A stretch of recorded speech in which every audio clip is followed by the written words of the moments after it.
E aí, para fechar nossos blocos de fala, queria convidar o senador Jean Paul Prates e o deputado federal eleito, agora por Pernambuco, Pedro Campos. Opa, isso. Por favor, fique à vontade, senador. Para trazer, então, a perspectiva do parlamento, né? Assim, como é que esse processo de transição e seus desafios têm sido enxergados pelo lado do parlamento e representado aqui por vocês, e como é que vocês veem essa parceria com esses atores que se colocaram aqui à disposição? Vou começar aqui pelo senador. Bom, pessoal, bom dia, boa madrugada aí para quem está no Brasil, nos assistindo heroicamente. O tema é tão vasto que a gente aqui, em 3 minutos, fica difícil, mas eu vou tentar levantar alguns pontos filosóficos aqui sobre a questão e alguns pontos práticos. Agradecer a Arayara e ao Sindipetro, RJ, por nos ter convidado aqui, nos dar esse espaço. Começar pelo seguinte, transição justa. São 3 temas, então, basicamente, que eu anotei aqui mentalmente. Transição justa, a questão do gás e os pontos aqui de debate. A transição justa, todo mundo aqui, a exaustão repete, né? É aquela questão não deixar ninguém para trás, etc. e tal. Não vou aqui repisar todos os conceitos. O que é importante lembrar é que transição justa já não ocorreu na humanidade até hoje. Quer dizer, o problema já existe, não é por conta da descarbonização, não é por conta da transição energética, o problema existe na evolução industrial. Eu acho que, aliás, o problema existe desde o Egito Antigo, né? Os caras que construíram as pirâmides aí provavelmente foram largados para trás também.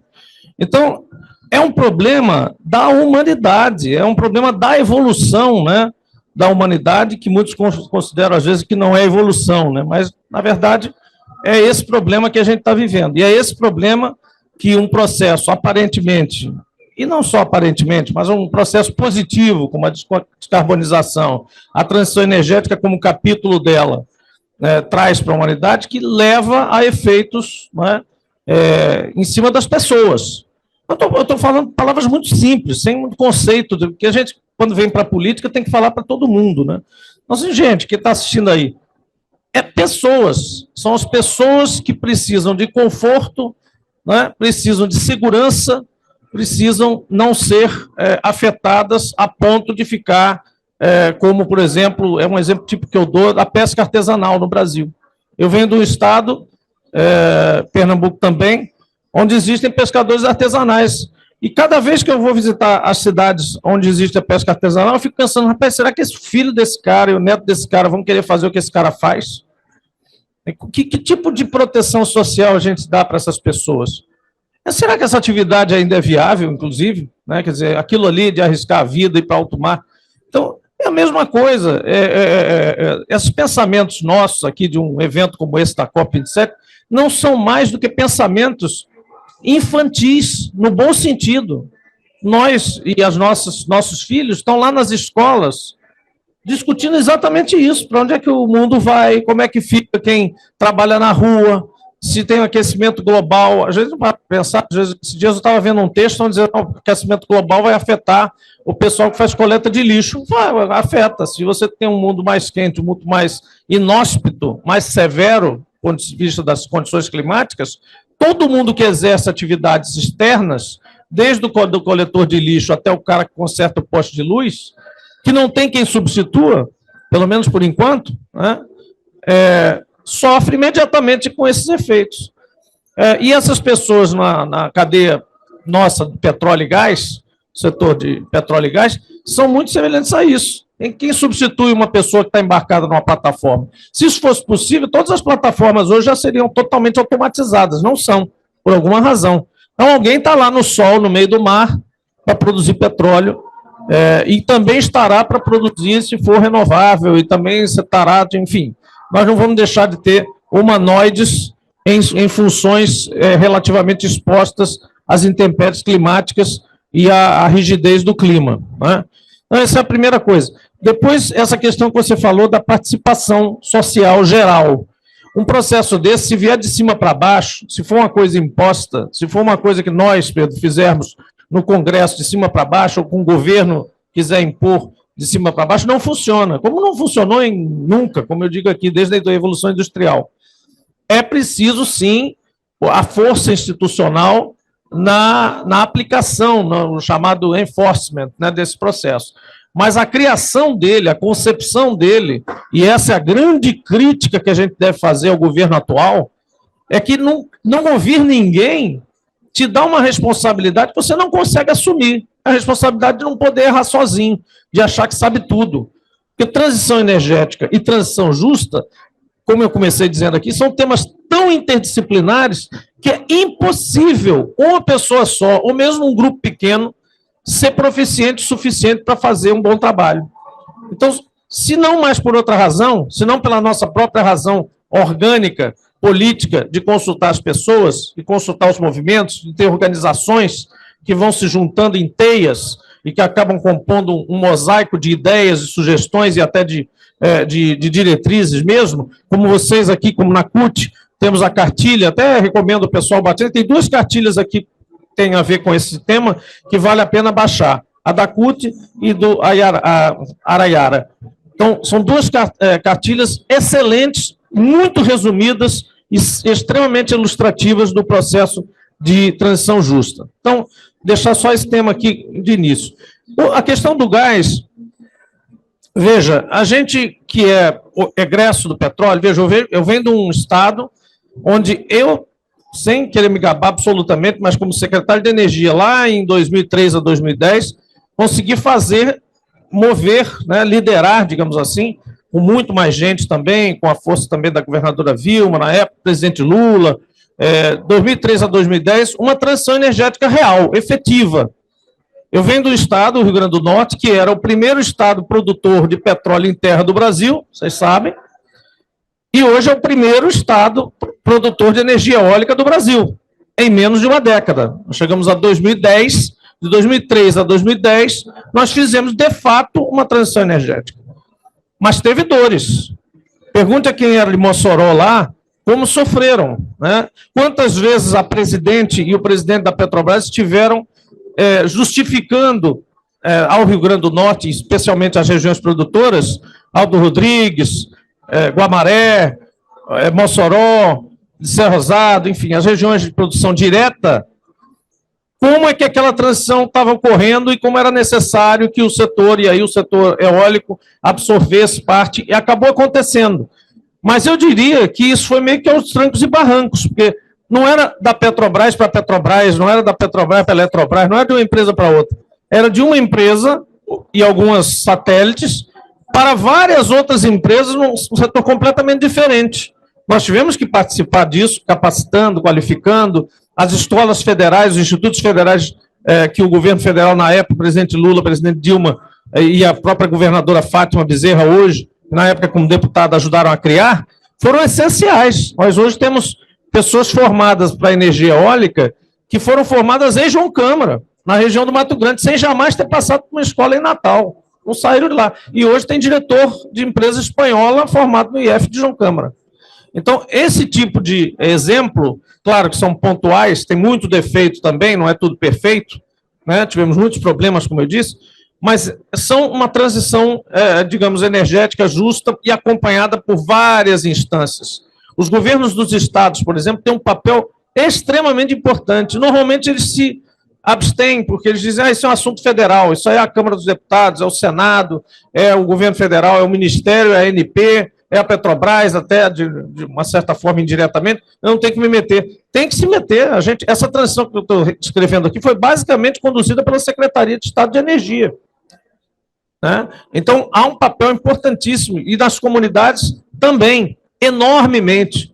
As empresas de energia renovável, elas já vêm de uma terceira ou quarta geração de empresas de energia no mundo, e elas têm muito mais, mas muito mais facilidade de interagir com as comunidades, até porque esses projetos são muito mais espalhados, né? E você consegue comandar o projeto, você consegue fazer o layout do projeto. Petróleo não dá, furou aqui, tem que ser ali, não tem como. O petróleo está ali, não tem como sair dali. Os parques eólicos e as fazendas solares, digamos assim, são muito mais flexíveis do ponto de vista de se ajustar às possibilidades ambientais e sociais na implementação do projeto. Então, para não cansar muito sobre isso, o que, que acontece com o gás? O gás é como petróleo, dá num poço, só tem ali. E nós, do Brasil, chegamos, infelizmente ou felizmente, não sei, depende do ponto de vista, tarde na corrida do petróleo, corremos atrás, desde Getúlio Vargas até hoje, na autossuficiência em petróleo, chegamos nela na hora que o petróleo está dizendo que vai acabar. Está dizendo, porque esse negócio do peak oil sempre se mexe para frente. Mas se mexe porque é uma questão econômica, também não vamos entrar muito em detalhe aqui, não é uma questão física, não é uma questão de fim de reservas, é uma questão de parametrização econômica do que é viável e o que não é viável tirar. E o gás do Brasil é viável e, pior, sai junto com o petróleo, né? É gás associado. Então, o nosso desafio, e aí eu quero absolutamente colocar enfaticamente, é como administrar essa questão das térmicas de maneira que não seja uma atitude preguiçosa, simplista, né, de transição energética para nós. E nesse caso eu concordo com vocês aqui com o processo que se colocou aqui no painel anterior. Ele não é solução de transição energética, do ponto de vista de geração de grande porte de energia. Agora, tem outros aspectos que a gente precisa analisar, claramente, a gente pode discutir mais aqui. Na petroquímica é um substituto válido de transição. No transporte, o transporte pesado, por exemplo, um caminhão a GNV é melhor ou pior do que um caminhão a diesel? Não há dúvida nenhuma, né? Para os fertilizantes, para a petroquímica, como eu disse, gás química substituindo, inclusive reivindicando carbono no processo. Então, há muita coisa a se pensar em cima do gás, tudo menos essas térmicas jabuti aqui que a gente falou. E vocês lembram da nossa participação lá, quem quer entender o histórico de construção da SMP absurda, é só pegar a sessão de votação lá, com vários debates interregnos, onde a gente fez 16 intervenções, foi o recorde registrado na sessão do Senado, um senador fez 16 intervenções, cada um que falava, a gente fazia um contraponto, cada um que falava, a gente fazia um contraponto. Perdemos por 3 votos, 3 votos. E esses votos certamente foram construídos por uma promessa vã de que alguns estados do interior que não têm investimento nessa área, a eles foi prometido instalar termoelétricas com um gasoduto chegando lá, que é um absurdo completo. Um lugar onde não tem gás, não tem consumo nem de gás nem de energia, você levar um gasoduto até lá, subsidiar esse gasoduto para trazer energia de volta para o Sudeste. Então isso tem uma e somente uma força, não é um lobby poderoso, não, é um lobby só. E a gente tem que ter capacidade para enfrentar esse tipo de coisa, né? Já passamos do tempo de o Brasil inteiro se mover por conta de um grupo, de um interesse só. Então, pelo menos junte mais 5, coma muito feijão e venha discutir com a gente. Agora, nesse caso, realmente passou do ponto. O resto, a gente vai discutir com calma e trazer o conceito de sustentabilidade para dentro dessa transição com gás natural, mas de uma forma GNL, por exemplo, que a gente vai discutir aqui também, é um mercado extremamente inflacionado, mas nós podemos criar um GNL de cabotagem que seja um mercado mais ameno para nós e produzir GLP, que, de novo, é o substituto da lenha. Então, é melhor GLP ou é melhor lenha? Né? Enfim, é isso, e a gente está aqui à disposição e com muita garra aí para defender todo esse processo e fazer as coisas de forma participativa, séria, inteligente e sustentável. Obrigado.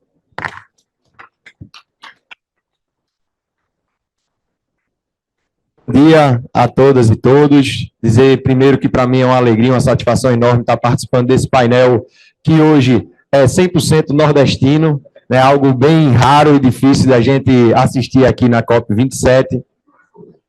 E começar pela mesma reflexão, senador Jean, que você trouxe. A gente tem nessa frase aqui 2 palavras que demandam muito a participação das pessoas, a participação popular, e isso, obviamente, implica a participação dos governos e a participação do Congresso, que é transição e justa. Transição porque, primeiro, muitas vezes, quando a gente fica refém dos interesses do mercado, a transição simplesmente não é uma escolha, ela não acontece. E aí, resgatando outros exemplos históricos aí, que o senador trouxe alguns, a gente pode falar, por exemplo, da abolição da escravatura no Brasil. Outro dia estava circulando, todo mundo viu, qual era o comentário do mercado em relação à abolição da escravatura. Era uma transição que não aconteceria se não houvesse uma mobilização popular, se não tivesse uma participação de pessoas que implicassem a necessidade dessa transição.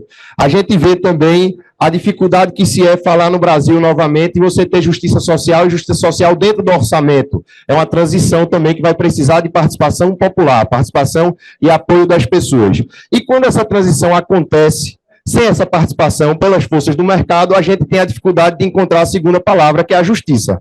A gente podia falar da Revolução Industrial, como você trouxe, mas eu vou citar um exemplo muito claro em Pernambuco, no meu estado. A gente foi um estado muito pujante do ponto de vista do setor sucroalcooleiro, e a gente vive há alguns anos uma transição dentro desse setor, onde é muito necessário e muito importante a participação do Estado para garantir, né, ou para pelo menos mitigar as questões relacionadas à justiça social dentro dessa transição. E tantas outras transições que a gente viveu, eu vou citar só mais uma, por exemplo, no contexto da pandemia, tudo que foi a transição rápida e brusca da produção e do trabalho dentro da pandemia, se não tivesse uma participação de um auxílio emergencial ou algo nesse sentido, a gente não ia ver o mercado resolver o problema dessas transições com justiça naquele curto espaço de tempo. Então, a gente está falando de transição e de justiça, a gente demanda muito uma participação popular, a gente demanda muito a participação da sociedade, e essa participação tem que ter um eco também no ponto de vista do governo federal e do ponto de vista do Congresso Nacional. Primeiro, para tomar a decisão de sim, nós vamos fazer uma transição energética no país, que eu acho que é o primeiro passo, e segundo, nós vamos discutir com a sociedade, com as pessoas que participam dessa transição, para garantir que essa transição seja o mais justa possível. E aí eu fico muito feliz da gente ter visto no primeiro painel, eu sou um empregado público também da nossa companhia de saneamento, e fiquei muito feliz de ver empregados públicos da Petrobras, através do seu sindicato, da federação, estarem sendo vanguarda nessa discussão, estarem puxando a discussão e dizendo, a gente sabe que a gente vai precisar se reinventar, vai precisar muita coisa ser modificada, a gente não vai ficar numa zona de conforto, mas a gente sabe que é importante não só para a Petrobras, mas é importante para o Brasil e para o mundo que a gente discuta essa transição. E que a gente garanta essa justiça em diversos aspectos, essa justiça do ponto de vista das pessoas que trabalham hoje no setor de petróleo e gás, a justiça do ponto de vista das comunidades que vão ser afetadas e que vão poder também ser beneficiadas com toda essa transição, e essa transição com a justiça também garantida para as próximas gerações, que é muito do que a gente faz e discute aqui na COP27. E um ponto que eu acho que é importante para a gente, pelo menos em Pernambuco, eu tenho certeza que no Rio Grande do Norte também, a gente se anima muito quando escuta falar em Petrobras de energias renováveis, quando a gente escuta falar da Petrobras sendo vanguarda nessa transição, porque a gente sabe o potencial que a gente tem para oferecer e a parceria que pode ser feita. O senador Jean está na luta da regulamentação das eólicas offshore, que são um grande potencial que a gente, sabendo explorar da maneira correta, com toda a responsabilidade ambiental que é necessária para que a gente dê os próximos passos, vão ser muito importantes, e que a Petrobras vai ser muito importante nesse processo, precisa ser muito importante nesse processo. A gente tem um potencial enorme também de eólica e de solar onshore também, e a gente tem um potencial muito importante do ponto de vista dos biocombustíveis. Como eu falei, o nosso estado de Pernambuco é um estado que há muito tempo está no setor sucroalcooleiro e que vem, né, vendo essa possibilidade do etanol enquanto um instrumento na transição energética como uma nova vida, um novo ar, né, para tudo isso que a gente vem fazendo dentro do nosso estado. Para citar um outro exemplo importante, meu pai, Eduardo Campos, quando foi ministro da Ciência e Tecnologia, foi um dos articuladores para que o Brasil tivesse um plano nacional de produção e uso de biodiesel. Então, a gente vê também a possibilidade de a gente estar avançando, não só em Pernambuco, mas no Nordeste, com a questão das oleaginosas, com a questão da produção de biodiesel também, que seria um potencial muito importante. E uma última coisa que eu queria trazer dentro dessa transição justa, que é também em cima desse exemplo que foi trazido pelo senador, a gente precisa ter um investimento muito forte em educação, em formação de pessoas, para que a gente consiga garantir essa transformação justa. O Plano Nordeste Potência levantou as outorgas que a gente tem de energias renováveis e vê uma possibilidade de geração de 2 milhões de empregos. A pergunta que a gente tem que se fazer é se esses 2 milhões de empregos hoje podem ser ocupados por pessoas que vivem nos locais onde essas tecnologias vão ser implantadas. Infelizmente, essa resposta ainda não, apesar de todo o esforço que tem sido feito. A gente viu também no governo Lula chegar diversos institutos federais no sertão, no interior do nosso estado. A gente viu o estado de Pernambuco colocar, por exemplo, lá em Araripina, uma escola técnica para formar jovens em energias renováveis, e a gente vê muitos deles trabalhando ali na Serra do Inácio com a produção de energia eólica, mas a gente sabe que ainda precisa ter um esforço muito grande de investimento em educação, de investimento em ensino técnico, de investimento no ensino superior e a interiorização desses ensinos dentro do Nordeste pernambucano, para que a gente garanta também justiça àquelas pessoas que vivem lá e que estão ansiosas para poder se beneficiar de todo esse desenvolvimento que a gente tem certeza que a transição energética justa vai trazer para Pernambuco, para o Nordeste e para todo o Brasil. Então, acredito que é dessa forma que a gente deve encarar e a gente vai estar à disposição para fazer todo o debate legislativo que for necessário, que a gente sabe que toda essa construção social, muitas vezes, precisa ser coroada dentro do legislativo, precisa ser sancionada depois pelo presidente, e a gente vai estar à disposição para fazer essa discussão seguindo esses princípios e escutando todos os atores que estão envolvidos. Obrigada, deputado. Obrigado, senador. A gente tem poucos minutos aqui para fechar o evento, mas como a gente teve essa construção assim, de última hora de juntar muitos assuntos dentro de um só, eu queria primeiro abrir aos participantes dos 2 primeiros blocos, se vocês querem colocar fazer alguma colocação para integrar aqui. Já vi aqui que o Castelano quer falar. Obrigado. Primeiro, acho que é importante agradecer a participação aqui do senador Jean Paul, deputado eleito agora, Pedro Campos, e colocar isso, que a Federação Única dos Petroleiros está à disposição para ajudar nessa construção de uma Petrobras que faça isso mesmo, que busque a transição energética e que a gente faça essa transição, né? Como disse bem o senador, sempre o mundo vive nisso, né? E nunca a gente teve justiça, mas a gente tem que buscar isso ainda, né? Então, é fundamental para nós que a gente também seja ouvido. A Federação Única dos Petroleiros tem um corpo técnico, a gente tem pesquisa, a gente tem um centro específico nisso, que é o INEP, que tem o pessoal que estuda, o senador conhece já, para a gente poder participar, porque a gente acredita que a transição, ela além de ser justa, ela tem que ser inclusiva, tem que chegar para todo mundo. E é isso que quem está lá na ponta ouvindo quer saber, se ele vai ter gás lá para cozinhar, se ele vai ter comida na mesa, né? Quando ontem eu fiz uma pergunta aqui, senador, tinha uma mesa aqui, o pessoal da agropecuária lá do Mato Grosso, e que eu fiz a pergunta, que eles estavam falando que eles alimentam o mundo, e perguntando como pode, lá em Cuiabá, o pessoal na fila do osso, e o governador falando aí, não, mas o osso era bom. Então, é isso que a gente quer, o povo quer lá na ponta, saber se ele vai ter segurança, conforto, alimento e saúde. O resto a gente tem que fazer essa discussão e acho que mais envolver a sociedade para que ela tenha isso. No mais, muito obrigado por tudo aí e contem com a Federação Única dos Petroleiros. Obrigado. Acho que dá tempo para uma questão, se alguém tiver alguma coisa para colocar. Não. Claro. Só esclarecer aqui uma coisa que vocês mencionaram da transição energética da Petrobras. A Petrobras talvez seja a única empresa brasileira, o único conglomerado, independente de uma empresa, ou mesmo agência, o que for, como quiserem ver, capaz de conduzir essa transição de forma justa, né, e de forma gradual o suficiente para não traumatizar segmentos, setores, populações, etc. Por quê? A gente falou aqui do offshore energético, do offshore eólico. Por que a gente foi legislar sobre isso? Primeiro, porque não tinha realmente lei. Não havia a regulação da titularidade do mar. Não é questão de dizer como fazer, não. Todo mundo sabe como fazer, o mundo evolui, a tecnologia está lá. A questão era, o mar territorial brasileiro está disponível como? Como que você otorga a possibilidade, como é no petróleo, os blocos licitatórios lá da ANP, em produção. Então, a questão era titularidade, não era nem questão de qual é a fonte. Essa lei serve para eólico offshore, porque já está viável, mas ela serve para a energia das ondas, ela serve para a energia da maré, ela serve para a energia das correntes marítimas, ela serve para espelho d'água de lagoa, Lagoa dos Patos, ou lagoas de captação, ou outras quaisquer, colocar painéis solares. Ela serve, inclusive, para tecnologia que nem existe ainda. Por quê? Porque ela regula a titularidade. A Petrobras, onde é que ela já está? Ela é conhecida como, no mundo?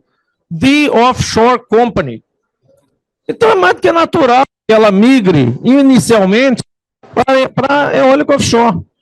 Da mesma forma com o gás de transição, pensar formas de transição sustentável para o gás. Agora, o essencial para fechar é, só se faz transição, infelizmente, gostemos ou não gostemos, podemos até querer mudar isso idealisticamente, mas só se faz transição com dinheiro. Só se faz transição com alguém faturando e colocando alguma coisa na mesa. E quando você vê uma distribuição de dividendos como essa que a gente viu agora, que eu chamei de ordenhadeira do pré-sal, a Petrobras é colocada como mera tiradora de óleo para distribuir livremente 104%, não 100%, em dividendos. Não interessa se alguém vai dizer, mas é para o governo, é para fazer bem para os outros. É outro conceito que está se falando aqui. Como que você vai fazer transição energética se você estiver ordenhando o pré-sal e distribuindo em dividendos? Essa é a questão filosófica que se põe. Obrigado. Obrigada, senador. O Baitello fez um sinal que quer fazer uma fala rápida para a gente fechar. Tá bom. Baitello e Cássio, bem rápido para a gente fechar.